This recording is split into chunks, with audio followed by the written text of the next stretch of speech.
Assalamualaikum warahmatullahi wabarakatuh. Perkenalkan, nama saya Sri Utami Mulyatiningsih dari semester 3. Di sini saya akan melanjutkan review materi hukum pidana lanjutan yang telah disampaikan oleh Ibu Profesor Dr. Hajah Yani Nuraini SHMH beserta dosen pendamping Bapak Dr. Emrendi Aridayandi SHMH. Bab 4, pengulangan tindak pidana atau residip. Pengertian residip, seseorang yang melakukan tindak pidana dan telah dijatuhi hukuman pidana dengan suatu putusan atau vonis dari hakim yang telah mempunyai kekuatan hukum tetap atau inkrah van Guezde, kemudian melakukan lagi suatu tindak pidana, jadi hampir sama dengan concursus realis, yaitu melakukan lebih dari satu tindak pidana. Perbedaannya adalah dalam residip telah ada putusan atau vonis hakim yang mempunyai kekuatan hukum yang tetap yang berupa pemidanaan terhadap tindak pidana sebelumnya.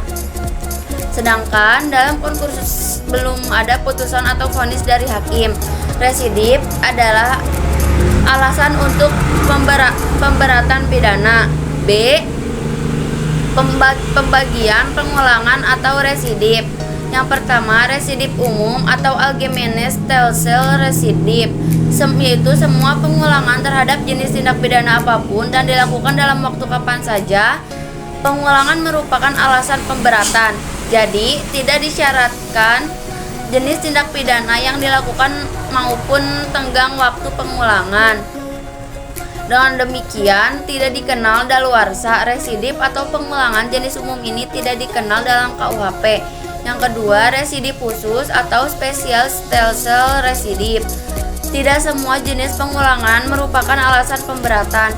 Pemberatan pidana hanya dikenakan terhadap pengulangan yang dilakukan terhadap jenis tindak pidana tertentu dan dilakukan dalam tenggang waktu tertentu.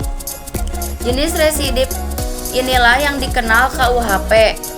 Residip menurut KUHP, pengulangan atau residip tidak diatur secara umum dalam buku 1 KUHP tentang ketentuan umum, tapi khusus untuk tindak pidana tertentu diatur dalam buku 2 dan buku 3 KUHP. Selain itu, KUHP juga mensyaratkan tenggang waktu pengalaman tindak pidana tertentu. Dengan demikian, KUHP menganut sistem residip khusus, artinya pemberatan pidana hanya dikenakan pada tenggang waktu tertentu. Residip untuk tindak pidana dapat berlaku untuk kejahatan maupun untuk pelanggaran, yaitu yang pertama, residip kejahatan. Dengan dianutnya residip khusus, maka residip kejahatan menurut KUHP adalah kejahatan-kejahatan tertentu yang dibedakan dalam